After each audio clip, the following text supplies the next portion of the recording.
Hello everyone, তোমরা সবাই কেমন আছো? আমি তো অনেক ভালো আছি। আর আজকে আমি নতুন একটি ভিডিও নিয়ে চলে এসেছি। তো ভিডিওটা অনেক পুরনো, আমি আপলোড করতে একটু লেট করে ফেললাম, তার জন্য হয়তো আমার উপর কয়েকজন রেগেও যাবে। তো আমরা এক জায়গায় যাচ্ছিলাম ঘুরতে, তো কোথায় যাচ্ছিলাম সেটাও তোমরা দেখতে থাকো। তো এই দেখো আমরা যাচ্ছি সবাই মিলে।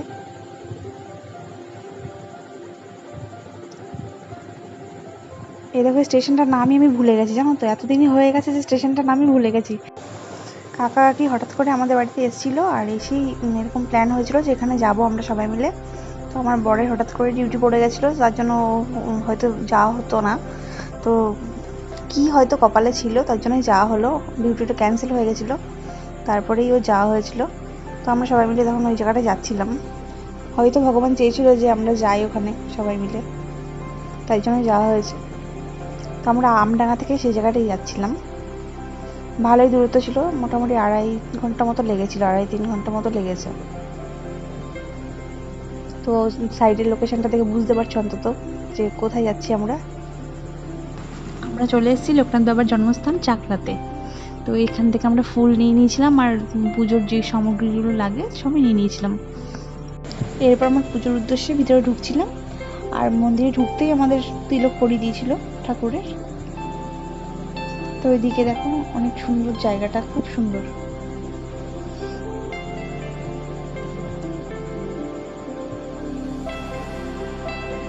মন্দিরের আশেপাশেটা দারুণ লাগছিল। মন্দিরে ঢুকলেই একটা মনের ভিতরে একটা আলাদা শান্তি চলে আসে। এই দেখো কি সুন্দর মন্দিরটার ভিতরটা, সব দিকে এই প্রত্যেকটা জায়গায় একটা করে ঠাকুর রয়েছে। তো সেগুলো আস্তে আস্তে সবাইকে দেখাবো অবশ্যই।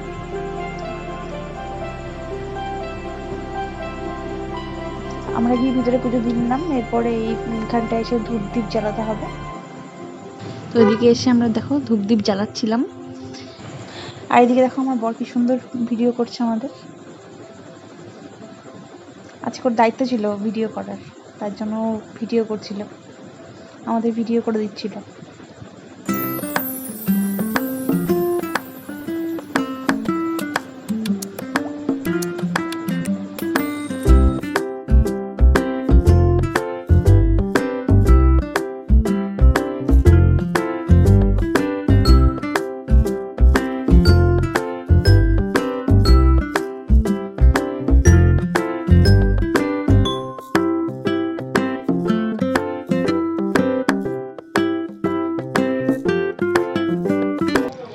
তো এইদিকে কমপ্লিট হয়ে গেল, তারপরে আমরা ওপরের দিকে উঠে গেছিলাম মন্দিরের।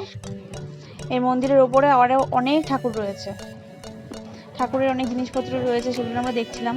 তো একটা জিনিস এখানে লক্ষ্য করো, বাবা লোকনাথের যে ওপরের যে জায়গাটা আছে তার সাইড দিয়ে আমরা দেখছিলাম যে হলো লোকনাথ বাবা যে জায়গাটায় রয়েছে তার উপরে ছাউনিটা দিয়েছে। ছাউনিটা হচ্ছে এখানে টালি দেওয়া, আর ওপরে দেখো খড় দেওয়া।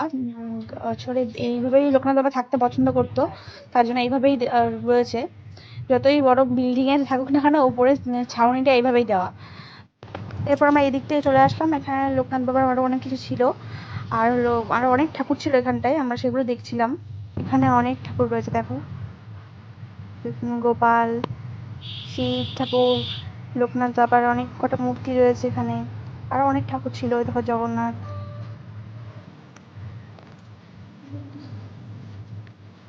তারপর আমরা এদিকে চলে এলাম, আর এদিকে দেখো শিব পার্বতীর মন্দির।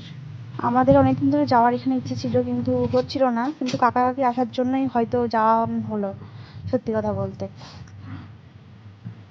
এরপর আমরা এখান থেকে নিচে একটুখানি ঘোরাঘুরি করছিলাম, ওখানে অনেক কটা দোকান ছিল, সেই দোকানগুলো থেকে কিছু জিনিসপত্র কিনে নিয়েছিলাম।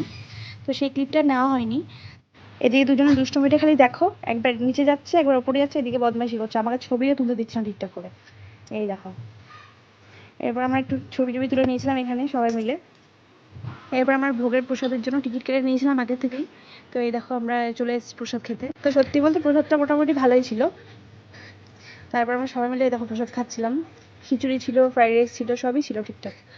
তো এবার আমাদের বাড়ি ফেরার পালা। তো এই যে আমরা বেরিয়ে গেলাম, টাটা।